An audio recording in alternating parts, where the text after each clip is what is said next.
Do not adjust your television. What you are about to experience is stranger than fiction.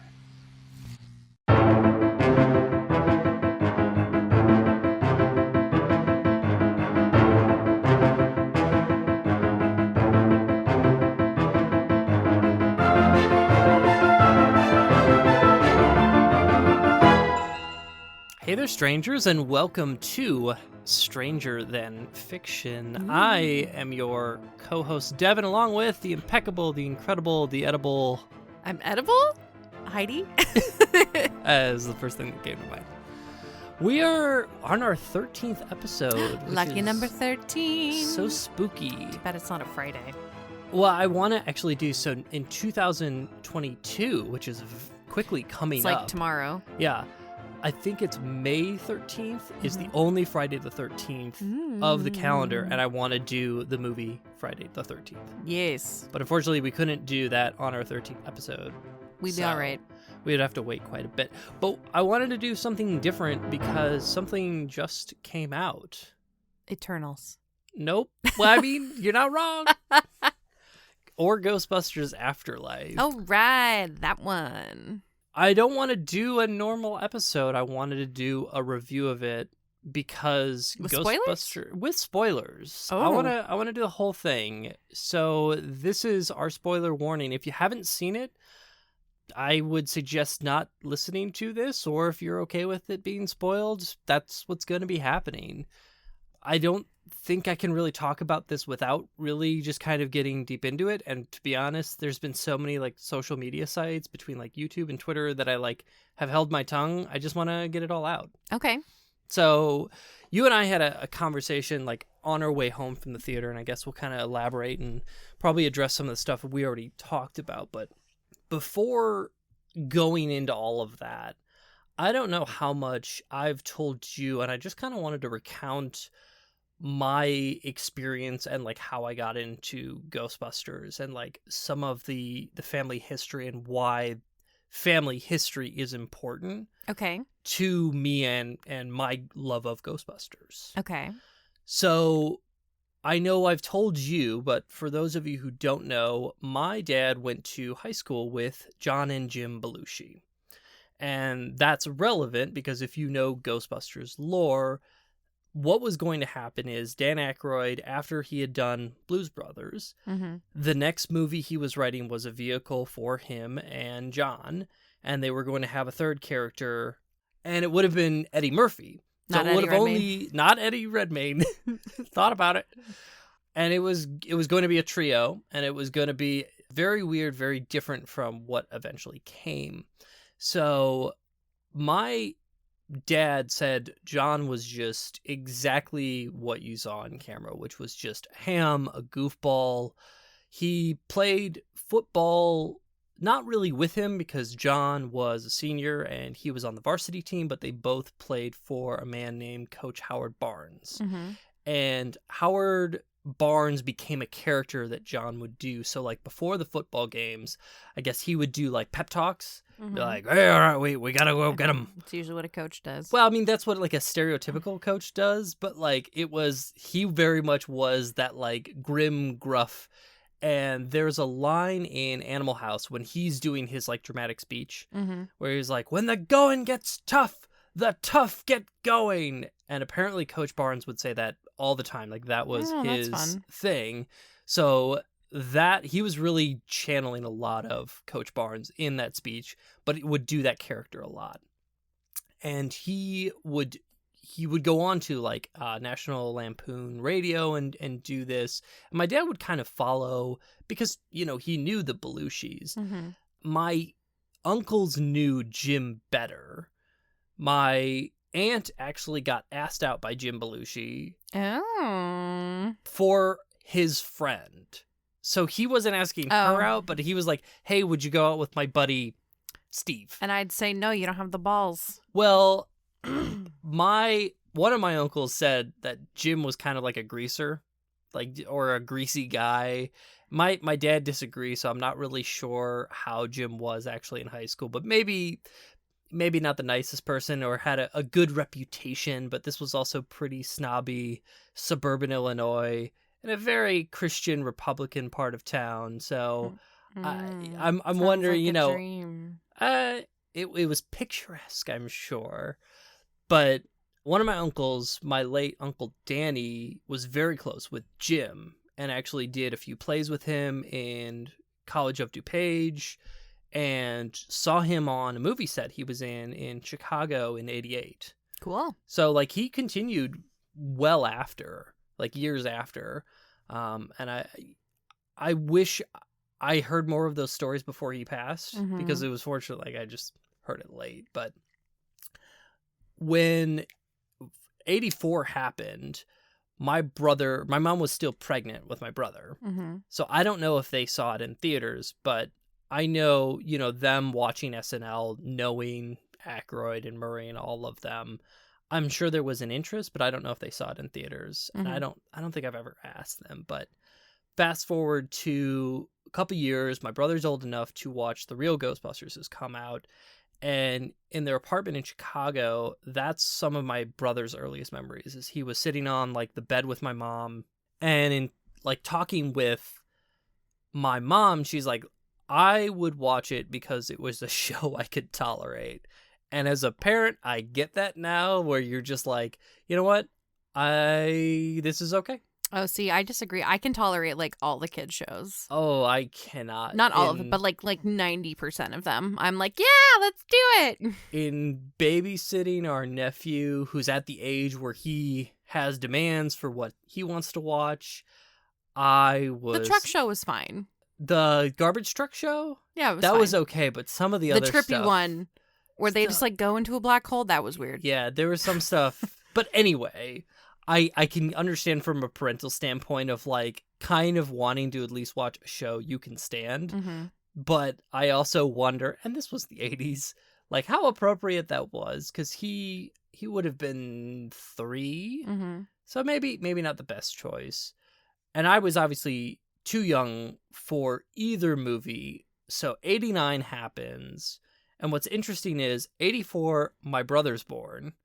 '89, Ghostbusters 2 comes out, my sister's born. 2021, we've got a new family member that comes with us. So I feel like, you know, every year has had some significance. So that's fun. If there's another Ghostbusters movie, we're gonna have to, you know, plan it out. Plan it out. Somebody's gonna have to have, you know, a birth. But my brother was allegedly old enough to go to see Ghostbusters 2. He would have been 4. How much of the movie, because I've seen it too many times and you've probably seen it enough. Do you remember, like, the lead up where, like, they get to the court scene, the courtroom with the Scoleri brothers? I remember that part, but I don't remember the lead up. Well, he got that far, which is probably about 30 minutes in. And something, I guess, happened in the courtroom. I don't even think the ghost had popped out, but he... Well, it's because the judge is getting angry. Yeah. And the slime's like... Yeah, so then he's 4. Yeah, that's and scary. And the famous story in our family is he looked up to my dad and he just goes, "We gotta get out of here." So my dad took him out of the theater, gave him a few minutes, and was like, "Hey, like, what do you want to do?" And my brother, being the trooper that he was, he's like, I want to keep watching it. And, you know, I give him props to that. He goes back into the theater. At this point, the Scoleri brothers have popped out and they're zipping across the screen. And he's like, "Nope, we're done." So, you know, from that standpoint, we must have watched it on VHS copies, highly edited.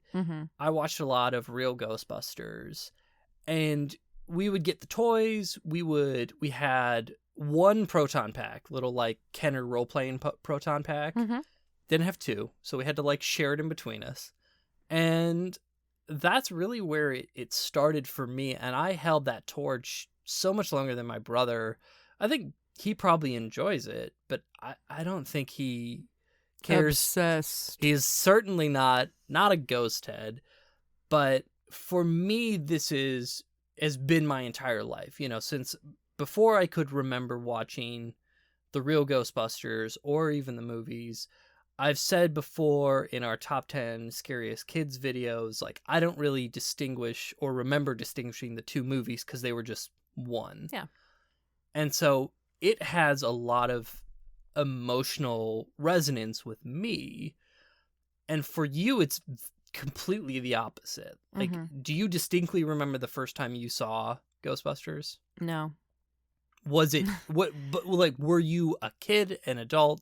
Do you even remember that? No. I mean, I know I'd seen it before I met you. I just don't remember, like, in what capacity. Which, I mean, to be fair, that's like, if you asked me, like, do you remember the first time you saw Raiders of the Lost Ark? I'm like, I don't know. I know I saw it. Actually, I do. I was a kid. I really liked that one, and the melty face terrified me. Anyway. But you have enjoyed it as, like, it's an okay movie, but obviously... No, it's good. It's good. I'm just not obsessed. Well, and that's my point, is we're approaching this from a very different standpoint. Sorry to disappoint everyone who thinks that I'm obsessed. Sorry. I love it. It's great, but I'm not obsessed. No, but I think that's important that I preface this review with, you have two different perspectives. You've got someone who has a very big emotional investment on, what I wanted this to be. I was hesitant on whether I wanted a third movie at all. I kind of went back and forth with, you have this impossible idea of a third or another Ghostbusters movie. And for the record, you never saw the female version. Neither of us did. Yeah. Neither of us saw 2016. I just wasn't interested. Yeah. And that's really all I want to say on that. I'm going to really try not to bring that up because I don't have much to speak on a movie that I've never seen.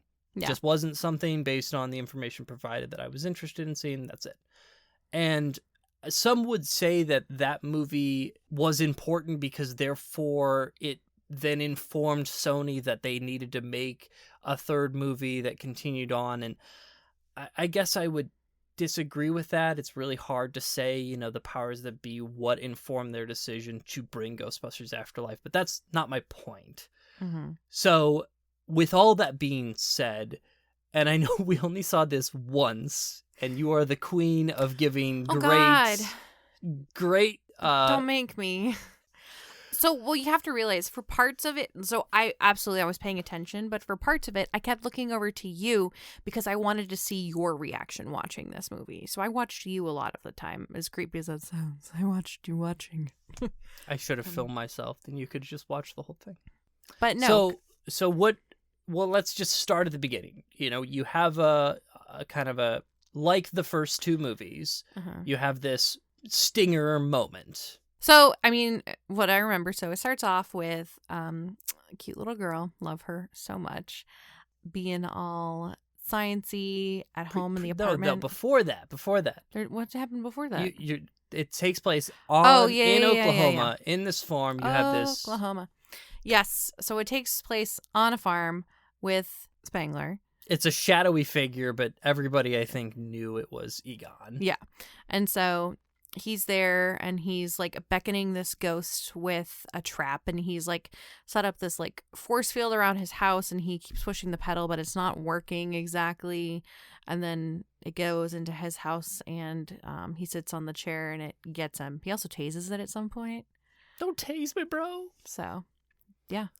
So then fast forward to the present, and a girl's doing sciencey stuff. Her brother, I don't know what he's doing. He's racing a car? I don't know. He was getting a haircut. He's getting a haircut. Oh, yeah. Mom's cutting his hair. And he's like, don't cut it too short. Or, Mom, you cut me. And he's bleeding. They establish that the mom is struggling to pay bills, right? She doesn't have a good source of income. What her income was? I forget. No, they don't. I don't think it existed. I don't think she has a job. Oh, yeah. I feel like they did, and I don't remember it. But it wasn't substantial enough to meet rent needs, and so 2 kids, yeah. And so they get notification that her father has died, who she has no desire to have any connection to. And it really informs, therefore she also, just hates science in general. And I get that. Okay. No. I thought that was a little absurd. As a scorned woman, I understand. Okay. I'll take your word. So Anyway, she finds out that she's inherited some property and his belongings, so they drive to Oklahoma, and she tells the kids, like, oh, it's temporary. But then when they get there, she's like, yeah, we live here now. Sorry about it. Well, and Janine pops up, and I think she's under the impression that they're going to get there, be there like a week, sell some of his possessions, sell the property, Mm-hmm. and then that will be enough to then have them be able to go back to Chicago. Mm-hmm. Certainly the kids think that. Mm-hmm. And then she realizes, Janine's like, yeah, he's got a lot of like debt. This place isn't worth anything. He's the dirt farmer is what characters keep calling him. Mm-hmm. And it's like, great.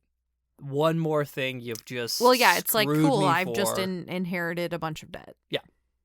So she starts, it's a creepy house, by the way. It's Yeah. like, I mean, it's like kind of Victorian style. So I was like, yes, I love it. But then it's just like not very pretty on the inside or out. So So haunted houses are supposed to be. But I loved that often in Ghostbusters, you don't see the haunted house. Mhm. And this was cool because it was a ghost story. It had all the trappings of a very typical haunting story, Mhm. but that was not the horror. Mhm. It was kind of wonderfully a good ghost story, like a Casper ghost story. Yeah. So they're in the house, and the young girl, Phoebe. yes, Phoebe, she is going to summer school for some reason, trying to catch up. She just likes to constantly learn. So No, I think like her mom like puts her in summer school. yeah, just to keep her busy. I mean, yeah, might as well. Yeah. And that's where we meet the fun teacher. Gary Gruberson. Yes. Played by Paul the amazing Rudd. Paul Rudd. Sexiest man alive, 2021. Yeah. And so she drops off her kid. The mom drops off her kid, Phoebe, and she's like, yeah, I just want her to fit in. She's kind of weird. And right away, the teacher's like, yeah, I got her. It's good. And he's like, kind of like, Yeah, you're there's a pretty. meet It's like a cute flirty. where she's Oh, like, meet cute. where like she doesn't know he's the teacher, and she kind of says something disparaging. Yeah, like what asshole would teach, or what like joke of a job is this? And he's like, yeah, I know, right? It's mine. "Ugh." Yeah. And then earlier when they were like coming into Somerville, they stopped by this like 1950s diner called Spinners. And Oh, right. And the brother, Trevor is like, oh, there's a pretty girl. I wanna bone her. Oh my gosh. It's a lot more innocent than that because he's only like 15. He's 15-year-old boy, please. So he's in the restaurant and he sees a pretty girl and he's like, man, I guess being here isn't so bad because there's something to look forward to now. And so he's like, okay, I'll get a job at this restaurant. And so he applies and stuff, and they make fun of him. And he's like, yeah, I'm 17 and all this stuff. He's not. He's 15, but we don't find that out till later. Which I feel like they should have stuck with the 15 because at that point, like Finn Wolfhard seemed, I could believe 17 a lot more than 15. But that's okay. Phoebe's in summer school, and the teacher's like, all right, we're going to put on a movie. And I think he puts on Cujo first time. So great. He's like, it's like Beethoven, but scary. And fun thing that I forgot, but some behind the scenes things, Ivan Reitman directed Beethoven. So there were at least 2 nods to Ivan Reitman. I had pointed out that at one point in the theater, on the marquee, they have Cannibal Girls, which is also in Ghostbusters 2, and that was Ivan Reitman's first film. And the Beethoven nod was also to him. So Jason gave at least his dad two little. Oh, that's cute. And so Phoebe's like, well, this is lame. Like, I actually want to learn. I'm a smart person. And she makes a friend in the class named Podcast. Yeah. He's this like charming boy. He just like has a microphone in her face, and he's like, she watches and turns away. And suddenly she looks at me, and it's just, he's hilarious. He's just narrating. He's dramatic and spastic and adorable. I love him. I kept expecting at some point some character to be like Lawrence or like say his real name. They don't. Nope. They never say a last name. You never see any parents. Nope. Nope. You don't know It's where this just kid podcast. came from. He just walks around, records like everything. He's super into conspiracies. I would have loved to have him on our podcast. Right. Because I would have been like, actually, the truth of that is this. And he'd be like, I still believe it, man. I still believe lizard people. I'd be like, okay. All right.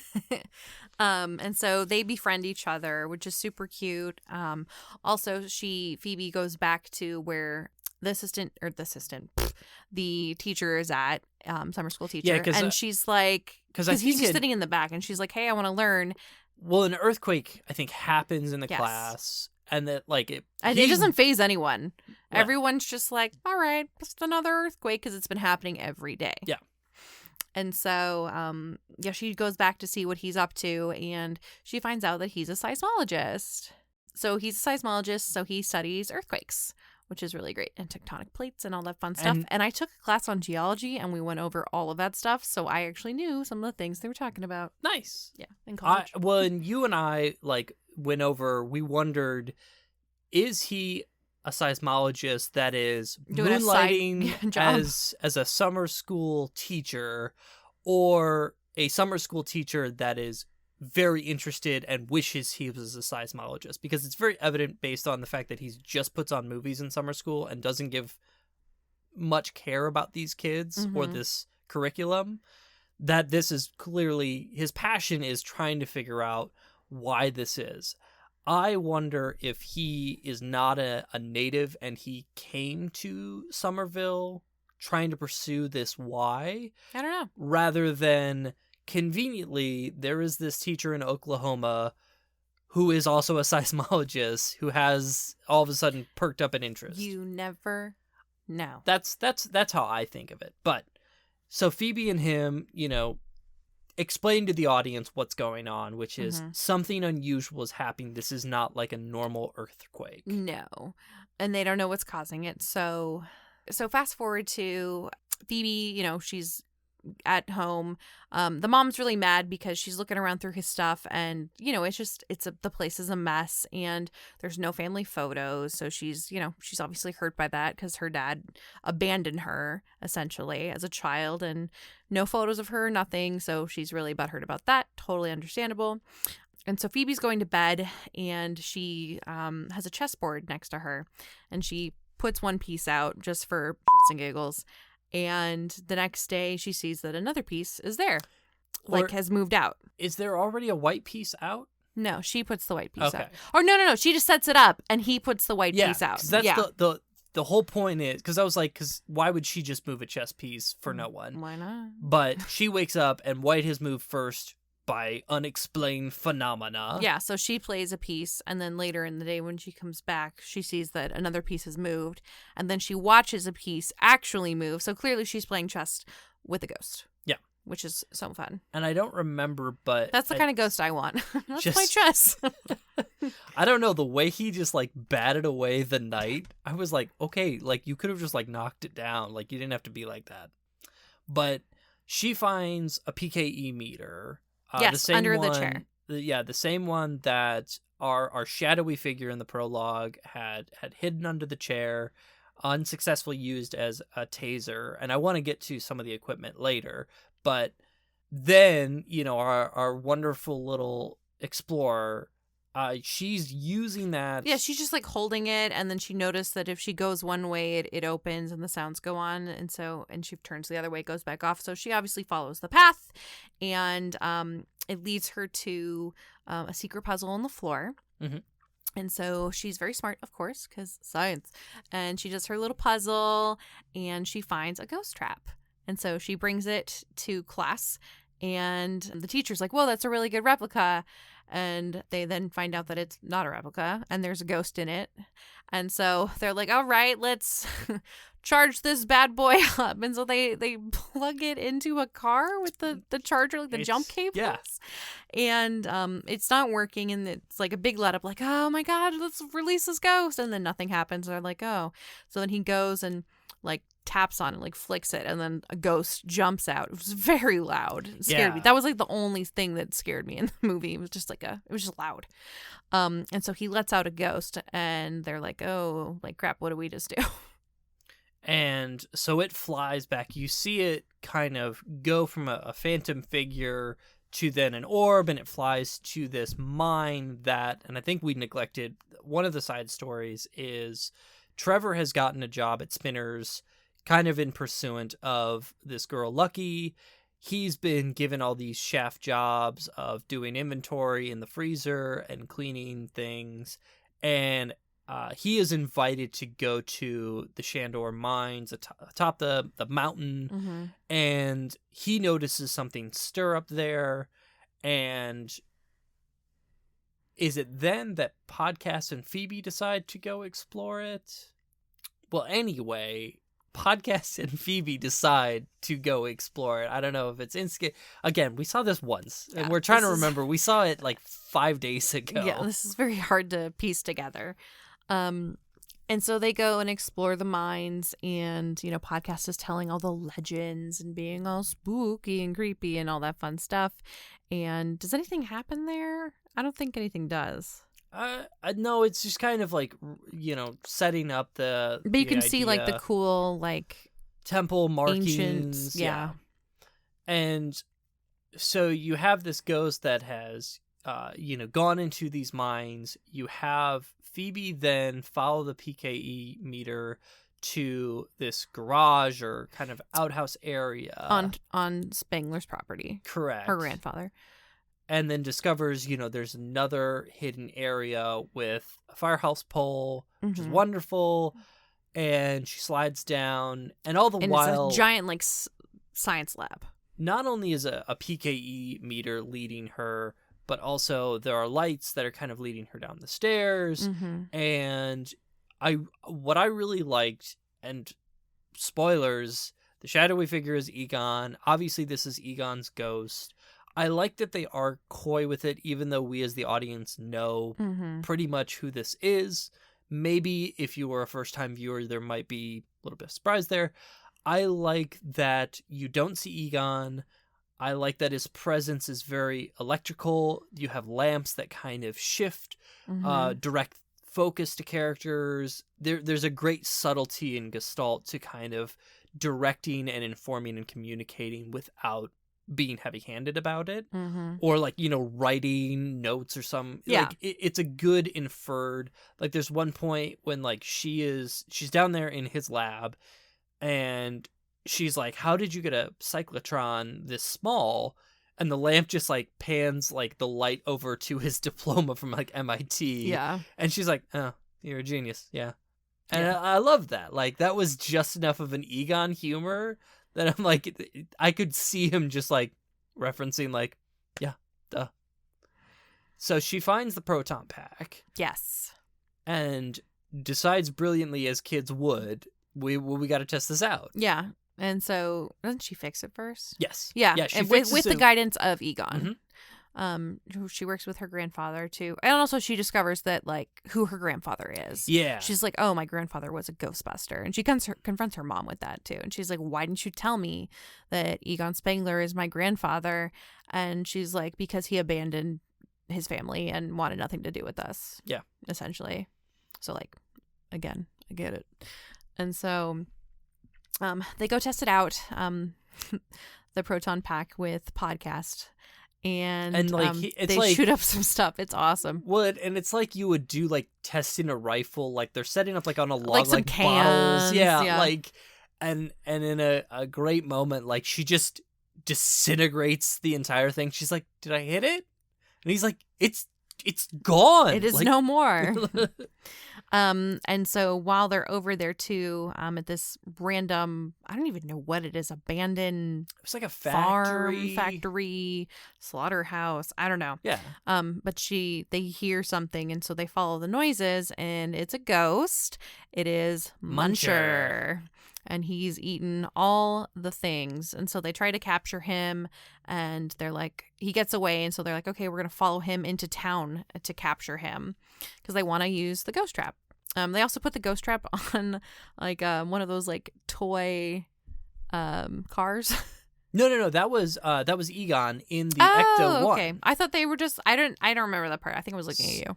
So, yeah, and while this is all happening with Phoebe, you have Trevor, who has found the Ecto. Yes, and he's working on it to get it fixed, which is great. But also, Harold Ramis fixes it.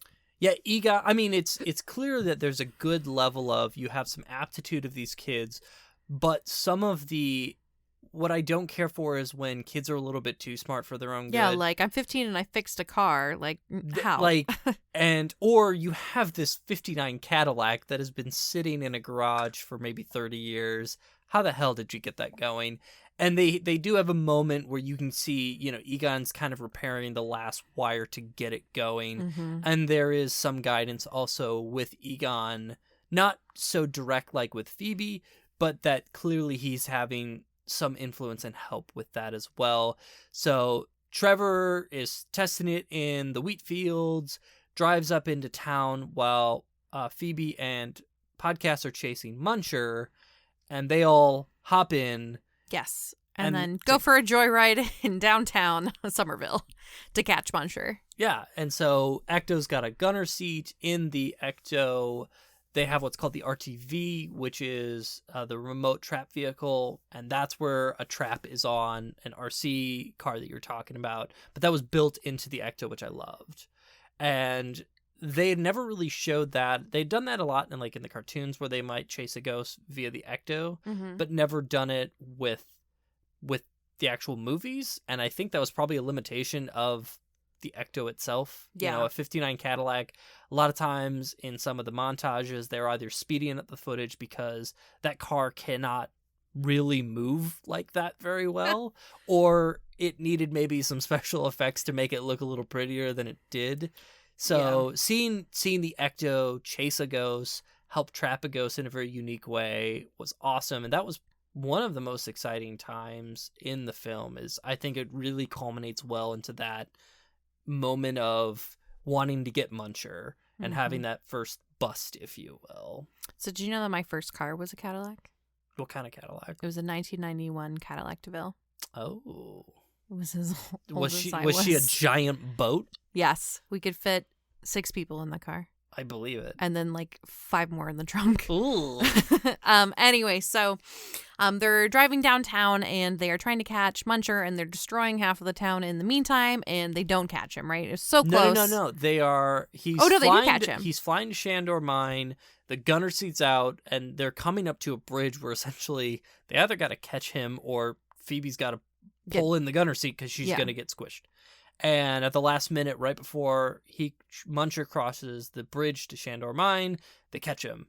And they're going back into this town that they've just obliterated with a proton pack. And surprise, surprise, there's actually consequences. Yes, so the Popo come and pick them up, and the sheriff happens to be Lucky's father, the girl that Trevor likes. So awkward. And so they're in jail, and they get a call. The mom gets a call to come pick them up. In the meantime, while they're catching ghosts, Mom and Paul Rudd are on a date. Yeah. Having a grand old time at a Mexican place, I think. I thought it was Thai. Was it he Thai? had some sort yeah, of I think shrimp. it was Thai. Yeah, you're right. And so, no, because they mentioned margaritas. I remember him having shrimp, and I really wanted shrimp.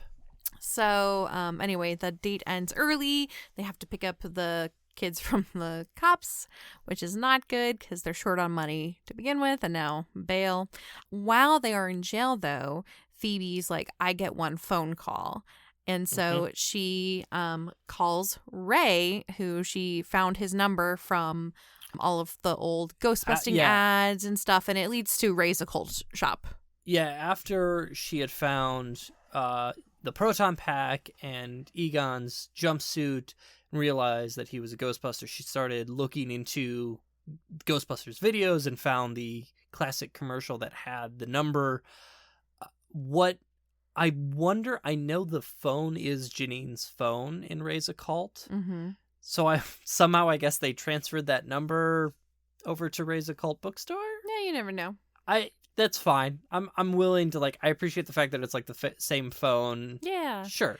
And so Ray does answer the phone and is talking with Phoebe, and she's asking about, what happened between her and Egon's friendship and stuff. And he's like, Egon can go to hell.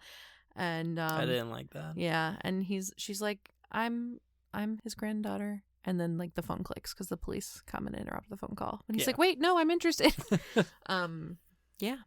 Side note, I want to open our own occult store. I'll say this until it happens. Anyway, they get picked up from jail. Mom's obviously pissed. She gives Paul Rudd a little friend zone kiss on the cheek. Aww. And so then he goes to Walmart, I don't know, to drown his sorrows in Ben and Jerry's. Yeah, he's got to eat his feelings. Man, listen, I understand. And so he goes to get Jamocha. Is that the flavor that I was like, what the hell is this? And so he goes to get it, and he goes to get some toppings for it, and he passes the marshmallows, and they are alive and so cute and adorable and so happy and suicidal. Yeah. Which, to be fair, though, like, Stay Puft throughout most of his destruction has the happiest face on. It's so true. I will totally agree that, like, there is a great glee that Gozer's minions or whatever they are. Spoilers! I'm sorry. Stay Puft's back. Gozer's back. Yeah. We already said there was going to be spoilers. If you didn't piece that together. And they do this wonderful, like, Gremlins-like moment of just total chaos. Mm-hmm. And it's just very 80s. It's so cute. And I loved it. Like, I loved every moment of just watching them just murder each other and just go crazy. Just with the happiest faces the whole time. Yeah, and so... Also in the store is screaming, and Paul walks over to get away from the Mini-Pufts to some dog food or a yes, and so he sees a terror dog. Yeah. So those spirits are released. They do show a scene in the mine shaft. But remember, so they're in the mine shaft, and Egon had set up 4 proton packs to automatically go off to stop these forces from coming out. And that's what the earthquakes yes, are. And that's what those earthquakes are. So that's important.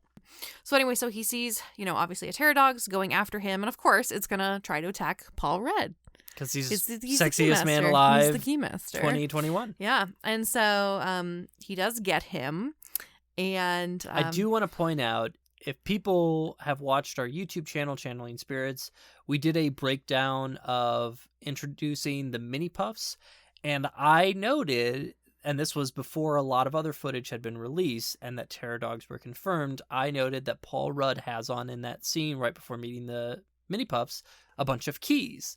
And I said, like the Keymaster, I will say I kind of called this just on very little information. Yeah.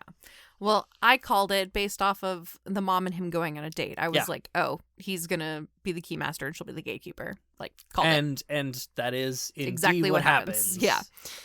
So Vince Clortho possesses Gary Gruberson, and meanwhile, the proton pack and all the equipment is still locked up with the police. Callie and Phoebe are... Callie's the mom. Sorry, I never mentioned her name. Callie and Phoebe are really angry at each other because, Phoebe is this very much her grandfather's granddaughter, and that's frustrating because Callie can't really connect with her daughter, and Phoebe wants to not only know more, but also, explore this side where she finally feels like she fits in, and you have this push-pull dynamic of that familial conflict. And are the kids away, and then all of a sudden Zool possesses Callie? Yeah, I don't remember where the kids are at. But yeah, Zool does end up possessing Callie.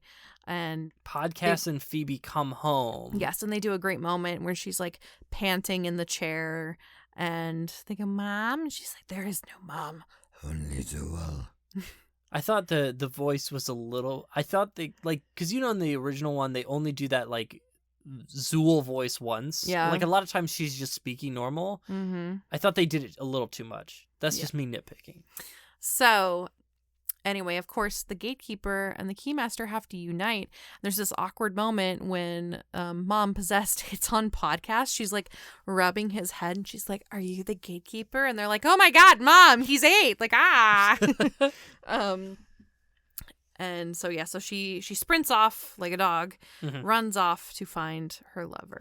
I think they also have the PKE meter, which almost tases her. And they both go to Shandor Mines with the intention of bringing back Gozer. Yes, and they have this great transition of the mom where she transitions into the classic gold Dana dress. Yeah. She's got the sexy hair, and then they do the, "Are you the Keymaster or the gatekeeper?" And Paul Rudd does a good job of they do just enough where you can see he's goofy like Vince Clortho without him doing a goofy, oh, Dana, it's you. Like, I'm glad that he spoke very little, but he was just like clunky enough that I was like, yes, that is perfectly that character. Yes. And then they do it. Oh, off screen. It's a kid's family movie. Bummer. And so with their mom kidnapped, possessed, off to cause trouble and end the world, they've got to get the equipment out of the police station. And the earthquakes, at this point, have they destroyed the proton packs that are keeping in the Hellmouth? So Paul Rudd, possessed, destroys the proton pack. Sorry, sidetrack. Callie, while she's at home and the kids are away, right before she gets possessed, she finds the PKE meter and she's going around and she notices that, it lights up more, obviously, when Egon's around. So she follows the path. She finds the secret lab in the garage and she finds all these photos of her growing up. So clearly her dad was very dedicated to her and was tracking her life, even though he couldn't be a part of it. It was sentimental. Yeah. It got me teary. And then she gets possessed literally right after. Yeah. So she has this great moment of catharsis where it's like, oh, my dad wasn't a terrible person. And then, whoop, terror dog. So we've got 2 terror dogs on the loose. They are trying to bring about Gozer and the end of the world. We've got proton packs that are locked up. They go to the police station. They steal some keys from Lucky, or Lucky unlocks some things. I don't remember. But they release Muncher, and he chews through the bars that is holding the equipment back. Yeah, so the one ghost they trapped, they release him so he can get there. Because the gatekeeper and the keymaster are successful in freeing Gozer. Yeah. Yeah, so Gozer is released right before this happens. That's why they need the equipment. Yeah. And Gozer is played by Olivia Wilde, and she's so freaking perfect for Gozer. She's gorgeous. The whole time I was just like, I just want to be her. Like, I really want to be Gozer for Halloween now. In the original movie, you had this goofy, I don't even know it looks like cellophane and some weird like textures to make like the Gozer otherworldly costume. And in this, I think it was a great use of like special effects where it's like her insides are like glowing and like 3-dimensional, and there's a point when like one terror dog gets trapped and you can see that Gozer is then kind of torn asunder. Yeah, it's like half materialized. It's really good. And you realize like Gozer is powerful as they are, still requires both terror dogs present for her to exist on the mortal realm. And I thought that was a cool, okay, you can kind of weaken her that way, but it also really adds to the design that they had where it still looked like Gozer, but yeah, Olivia Wilde just carried herself so powerfully. Killed it. Those cheekbones. So, and then Phoebe is doing bad jokes to Gozer. So anyway, they're like, okay, we have to defeat Gozer. And so they go to, with the equipment and stuff, and they're trying to defeat her. And Phoebe's like, I'll distract her with my awful jokes that they establish early on in the movie.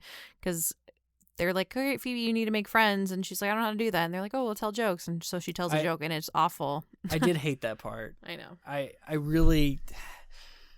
No, I'm not gonna get into that right now, but it was cute.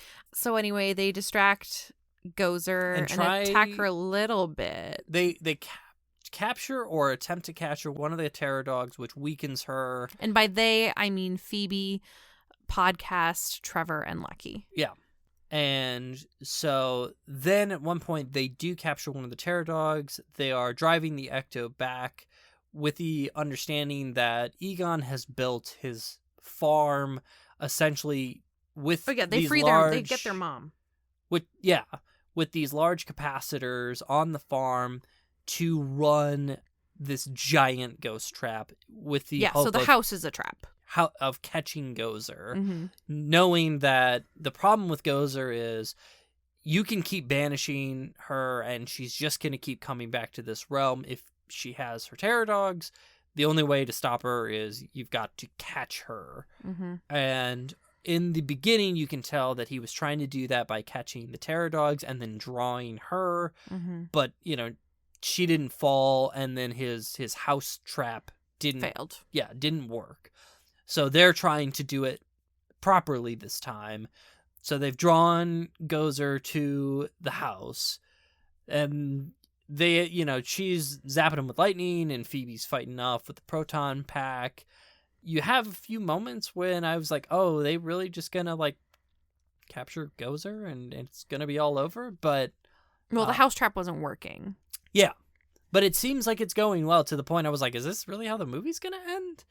And it doesn't go well. All of a sudden, Mini-Pufts start popping up in the Ecto, and Podcast has to deal with that. I think Lucky gets possessed by Zool, who was captured, and that had freed Callie, but then all of a sudden now Lucky has become Zool, so Gozer can be fully formed again. And she's able to, grab the proton stream. Yeah. It's like a lasso. She, grabs it and, pulls Phoebe. Yeah, so all of a sudden things are going terrible. You've got the Ecto's proton pack isn't working because of the Mini-Pufts. You've got Lucky, who's now a terror dog. You've got Phoebe, who's pretty much by herself. So who are you going to call? And the three guys, our originals, come in dramatically. And I cried a couple times, and I know I definitely cried there. It was something so surreal, and just thinking about it is getting me teared up, because it was just such a cool moment to have again.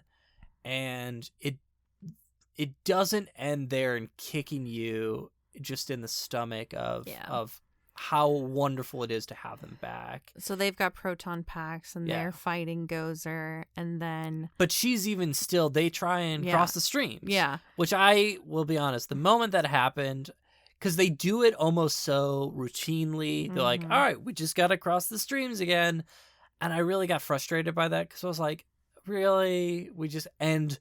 They do a great moment where Gozer just untangles the streams. It was like, no, we're not doing that. And I was like, yes! The stupid Deus Ex Machina is just thrown out the window. You're like, it's not going to work again. And she's throwing them around. Bill Murray picked up that character in a way that I did not expect. I've watched Bill Murray in a lot of his recent films, and I really thought he had lost some of that charm, and he was just able to pick up that character like it was nothing. And he's just doing these moments like, we could have been great together, but you always had so much baggage. And he's just doing these quips, trying to distract her. And I think like Ernie's trying to zap her, and she's just knocking them around. And you have this Belly of the Beast moment. You're like, well, okay, now the originals have come back and they've been dismantled, and they managed to get the Mini-Pufts out of the way. Phoebe's got things going. They all get to their feet, and they're throwing their proton packs all on her. And at that point, or are they knocked to the ground, and Phoebe is by herself, and she's just got the one proton pack. She's by herself, and then you have this moment where Gozer is zapping, and you don't think that she has the strength, and you see this hand that gives her the strength, and it's Egon. Yeah. And so Egon helps her out. It's so sweet. Such a sweet, sweet moment. And then you actually see his apparition, and it looks like him, older.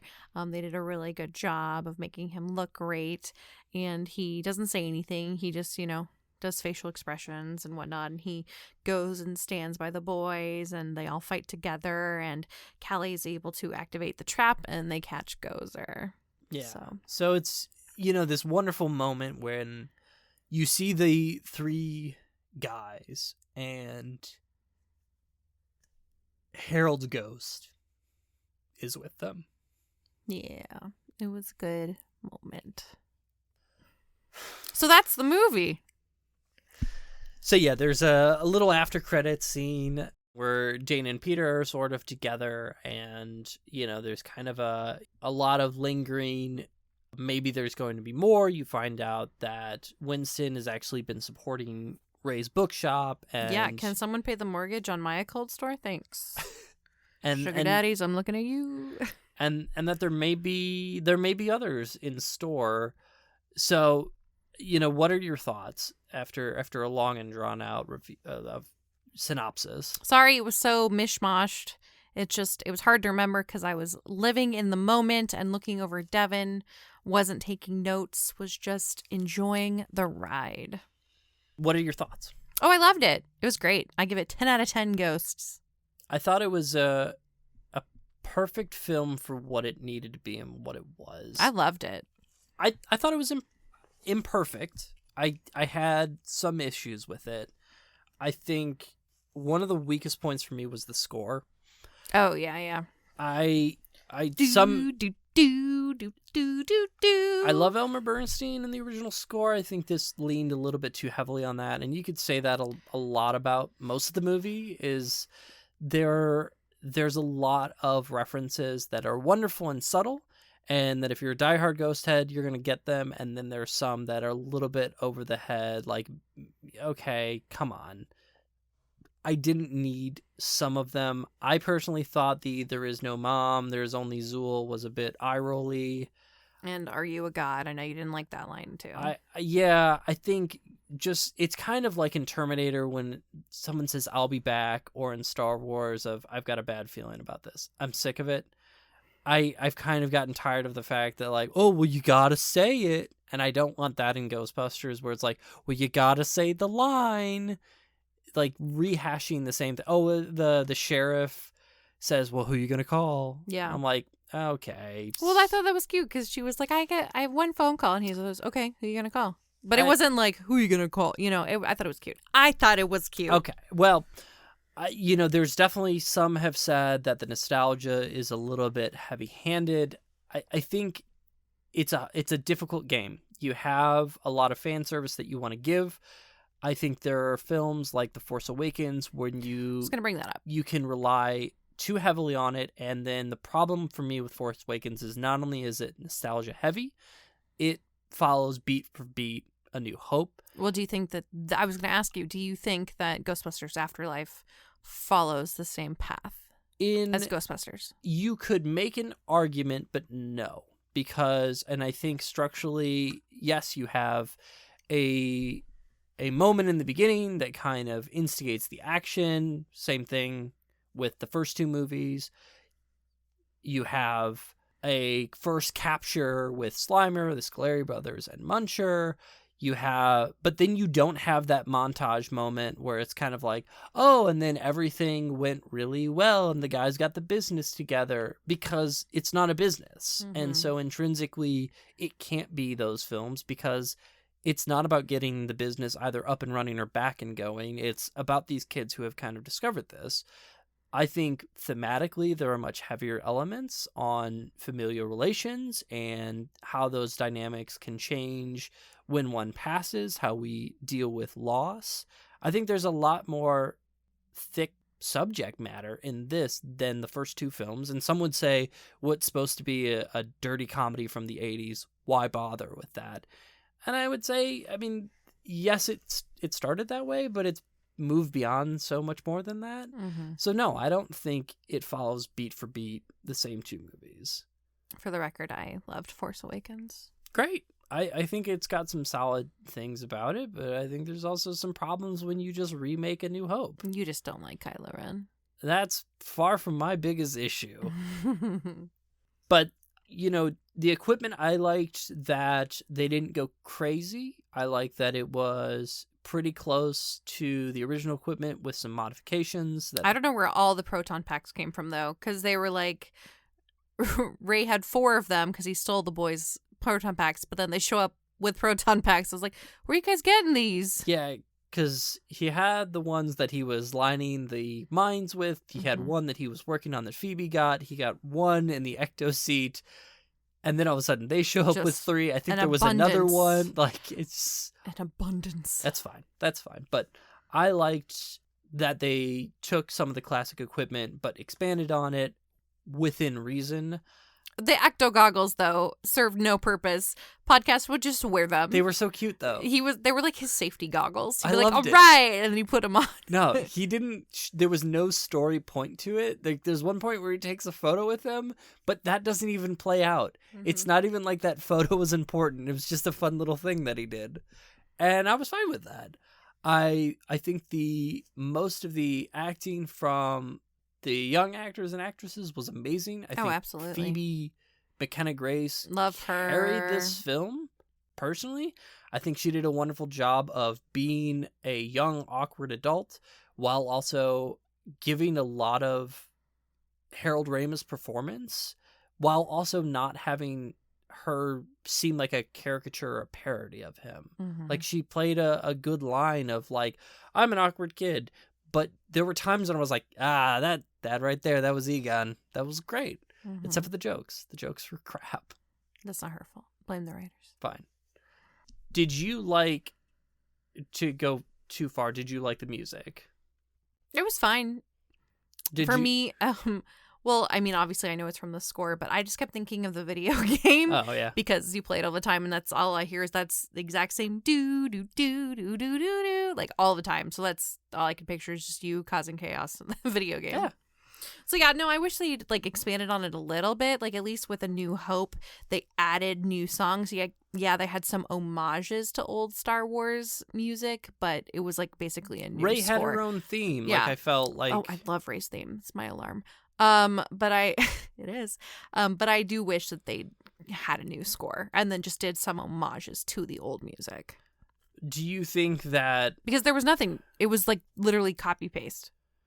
I mean, there were some differences, and I don't want to disparage that. Like, yes, the composers did change things, but I think it was too heavy-handed. Yeah. Do you think that using Gozer and the Terror Dogs and Stay Puft to an extent was also just kind of rehashing a lot of what's been before? I loved it.